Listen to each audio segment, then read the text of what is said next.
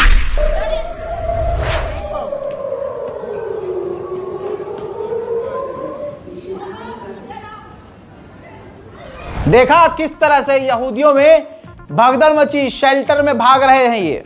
इसके बाद हुथीज ने कंफर्म किया कि हां, हमने इजराइल पर कामयाबी से मिसाइल दागी है।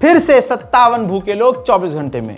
ये वो 57 लोग थे जो गाजा में अमेरिका के द्वारा जो कंपनी मदद बांट रही है उसके आगे ये मदद लेने गए थे। इजराइल की सेना ने इनको गोली मारकर कत्ल कर दिया। उधर इजराइल की आर्मी ने गजा सिटी पर पूरी तरह से कब्जा करने का प्लान अप्रूव कर दिया है।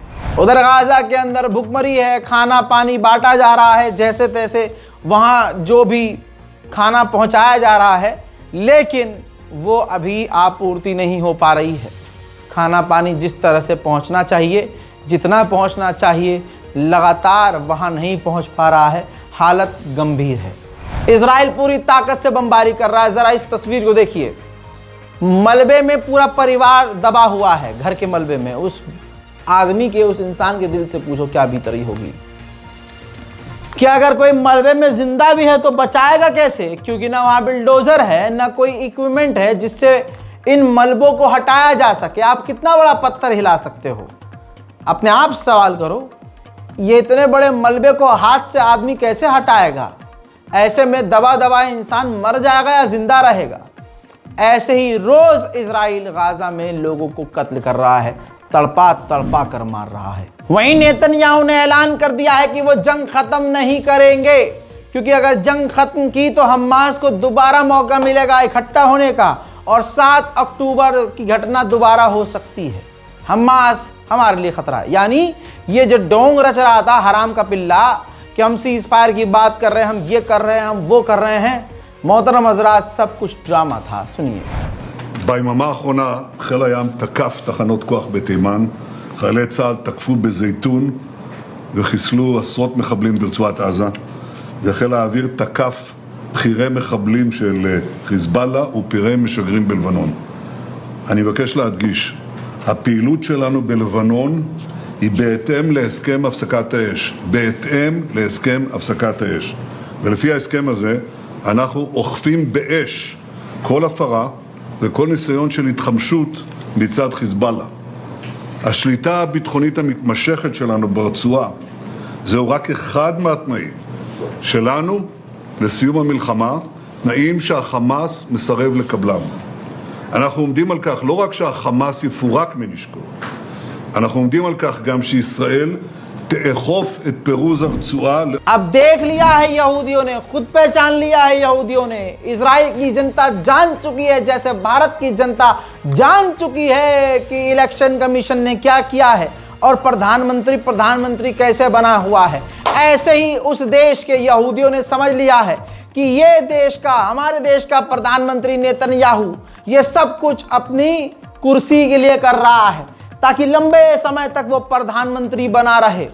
वहां के लोग ये समझ चुके हैं कि इसको हमारे कैदियों की फिक्र नहीं है।